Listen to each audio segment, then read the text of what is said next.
Hello students, in this video we will discuss about the appointment of an company auditor in government companies and in other than government companies में, यानी कि private companies में भी. Okay, सो पहले हम देखेंगे appointment of company auditor in the company other than government company.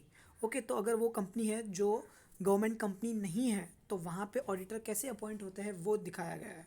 तो पहले तो या तो फर्स्ट ऑडिटर या तो सब्सिक्वेंट ऑडिटर. फर्स्ट ऑडिटर मतलब यानी वो कंपनी फर्स्ट टाइम अपने कंपनी के स्टार्ट में अपॉइंट करती है वो ऑडिटर. तो वो ऑडिटर को कौन अपॉइंट कर सकता है?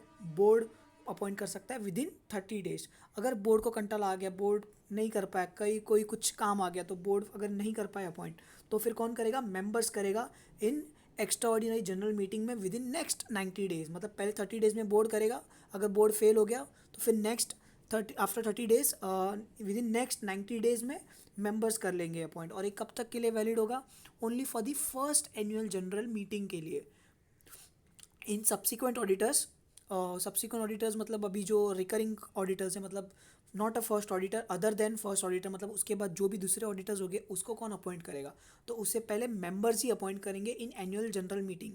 एंड जो भी वो अपॉइंट होगा ऑडिटर, वो 5 साल तक के लिए अपॉइंटेड रहेगा. 5 साल, कितने साल? 5 साल. मतलब जैसे ही कल फॉर एग्जांपल कल 6th AGM है तो आज उसका लास्ट डेट होगा 5 साल कंप्लीट.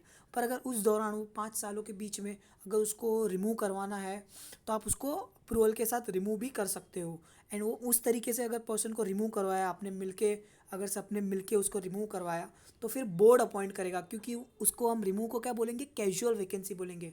उसको क्या बोलेंगे हम? एक कैजुअल वैकेंसी. पर अगर ऑडिटर खुद ही सामने से रिज़ाइन करके निकल रहा है तो मेंबर्स अपॉइंट करेंगे. अगर खुद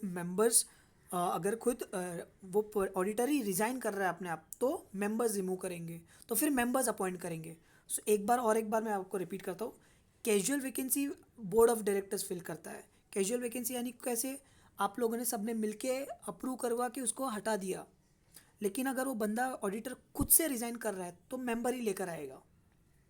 सो एक बार रीड कर रहा हूँ. Casual vacancy field by the board of directors, but if the vacancy is due to the resignation then it is to be filled by members in annual general meeting. Next, appointment of company auditors in government company. अब एक चीज़ याद रखना, जब जब government company आएगा तब तब CAG आएगा. CAG मतलब कंट्रोलर ऑडिट जनरल. ये एक सुपीरियर अथॉरिटी है.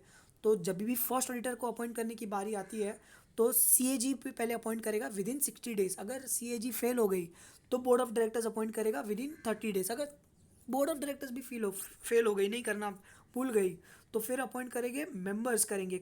कब तक करेंगे? विद इन 60 डेज में. मतलब यहाँ पे आप लिमिट क्या याद रखोगे? 60, 30, 60. और सब्सिक्वेंट ऑडिटर जो होगा, सब्सिक्वेंट ऑडिटर, उसको आपको विद इन 180 डेज में ही अपॉइंट करना है. और वो कौन कर सकता है? सिर्फ और सिर्फ CAG. एक चीज़ याद रखना, गवर्नमेंट मतलब CAG आएगा ही आएगा. मैंने नीचे चार्ट बनाया है छोटा सा, तो that will be easier for you to remember the dates. CAG, board of directors, members. Government के केस में क्या होगा? पहले 60 डेज में अगर नहीं अपॉइंट किया तो 30 डेज में BOD. अगर BOD ने भी फेल हो गया तो 60 डेज में अगेन मेंबर. प्राइवेट कंपनी में CAG तो नहीं आएगा, बोर्ड आएगा. कितने दिन के लिए? 30 डेज के लिए. अगर 30 नहीं हुआ तो फिर 90 डेज के लिए, 90 डेज के अंदर मेंबर अपॉइंट कर लेगा. This is nothing but appointment of company auditors in government company. Thank you.